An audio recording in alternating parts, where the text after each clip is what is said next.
দেখুন, টানা বৃষ্টিতে সুনামগঞ্জের নদ নদীর পানি ক্রমাগত বৃদ্ধি পাচ্ছে। একই সাথে সুনামগঞ্জের যে নিম্নাঞ্চল আছে সেগুলোতে বন্যা পরিস্থিতি তৈরি হওয়ার মতো শঙ্কা তৈরি হয়েছে। আপনাদের যদি বলি যে পানি উন্নয়ন বোর্ডের যে তথ্য দিয়েছে, আজকে সুনামগঞ্জে গেল 24 ঘন্টা বৃষ্টিপাত রেকর্ড করা হয়েছে 110 মিলিমিটার, লাউরের গড়ে বৃষ্টিপাত রেকর্ড করা হয়েছে 140 মিলিমিটার, এবং সুনামগঞ্জের মধ্যনগর উপজেলার মহেশকলা যে পয়েন্ট আছে সেখানে বৃষ্টিপাত রেকর্ড করা হয়েছে 203 মিলিমিটার। সুনামগঞ্জে ভারী বর্ষণ, একই সাথে উজানের ভারী বৃষ্টিতে সুনামগঞ্জের সবগুলো নদ নদীর পানি কিন্তু বৃদ্ধি পাচ্ছে। আপনাদের যদি বলি যে চাতকের যে সুনামগঞ্জ সুরমা নদী যেটা আছে সেই পানি বিপদসীমার 20 সেন্টিমিটার উপর দিয়ে প্রবাহিত হচ্ছে। আজকে সকাল 9টা থেকে বিকাল 3টা পর্যন্ত সুনামগঞ্জের যে সুরমা নদীর যে পয়েন্ট আছে, ষোলগড় পয়েন্ট, সেখানে 9টা থেকে 3টা পর্যন্ত পানি বৃদ্ধি পেয়েছে 18 সেন্টিমিটার। 18 সেন্টিমিটার পানি বৃদ্ধি পেয়ে বিপদসীমার 27 সেন্টিমিটার নিচে দিয়ে পানি প্রবাহিত হচ্ছে। আপনাদেরকে যদি একটু মেঘালয়ের তথ্য জানানোর চেষ্টা করি যে সুনামগঞ্জের মেঘালয়ে যে পরিমাণ বৃষ্টিপাত হয়েছে, আপনাদের একটু যদি বলার চেষ্টা করি।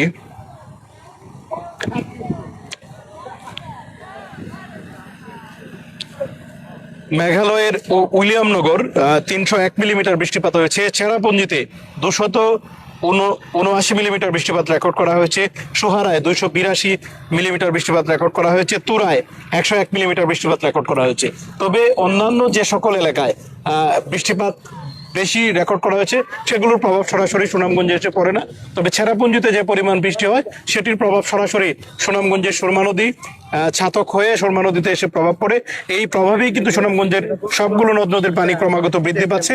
এই বৃদ্ধি পাওয়ার সাথে সাথেই কিন্তু নতুন করে আশঙ্কা তৈরি হচ্ছে যে বন্যা পরিস্থিতি তৈরি হতে পারে। আপনাদেরকে যদি একটু বলি, বন্যা পূর্বাভাস এবং সতর্কীকরণ কেন্দ্রের পক্ষ থেকে যে ঘোষণা দেওয়া হয়েছে, আগামী 24 থেকে 48 ঘন্টার ভেতরে সুনামগঞ্জের নিম্নাঞ্চল প্লাবিত হতে পারে, সে আশঙ্কার কথা জানিয়েছে। একই সাথে আমরা কিছুক্ষণ আগে দেখেছি আবহাওয়া অফিসের যে তথ্য রয়েছে যে আজকেও সুনামগঞ্জে ভারী বৃষ্টি, একই সাথে মেঘালয়ের ছেড়াপুঞ্জিতে ভারী বৃষ্টি হতে পারে, মৌসিনরামে ভারী বৃষ্টি হতে পারে। তো এই সকল এলাকায় যদি ভারী বৃষ্টি হয়, একই সাথে সুনামগঞ্জে ভারী বৃষ্টিপাত অব্যাহত থাকে, তাহলে আশঙ্কা করাই যাচ্ছে যে আগামীকাল নাগাদ হয়তো সুনামগঞ্জের যে সুরমা নদীর যে পয়েন্ট আছে, ষোলগড় পয়েন্ট, সেখানে হয়তো সুরমা নদীর পানি বিপদসীমার ছুঁই পর্যায়ে যেতে পারে অথবা অতিক্রম করতে পারে।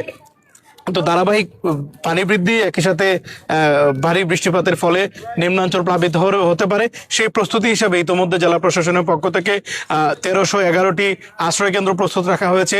1000-এর অধিক মেডিকেল টিম গঠন করে রাখা হয়েছে। প্রত্যেকটা উপজেলা নির্বাহী কর্মকর্তা, পানি উন্নয়ন বোর্ডের কর্মকর্তা, প্রকল্প বাস্তবায়ন কর্মকর্তা, তাদেরকে নির্দেশনা দেওয়া হয়েছে যে কোনো জায়গায় সংকটময় পরিস্থিতি তৈরি হলে দ্রুত যেন সেখানে প্রশাসনের পক্ষ থেকে সব ধরনের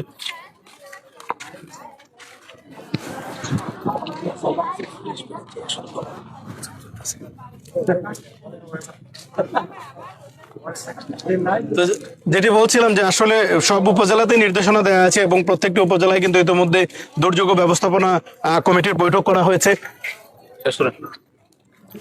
তো এই বৈঠক থেকে কিন্তু সরাসরি যেটি বলা হয়েছে বৈঠকগুলোতে, যেন যে কোনো জায়গায় বন্যা পরিস্থিতি তৈরি হলে সেখানে দ্রুততম সময়ের মধ্যে রেস্কিউ করতে পারে। এই জন্য জেলা প্রশাসনের পক্ষ থেকে জেলা প্রশাসক মোহাম্মদ মিনহাজুর রহমান তিনি নির্দেশনা দিয়েছেন যে কোনো জায়গায় সংকটময় পরিস্থিতি তৈরি হলে তাদেরকে উদ্ধার করতে হবে, একই সাথে তাদেরকে শুকনা খাবার সহ সব ধরনের সহায়তা দিতে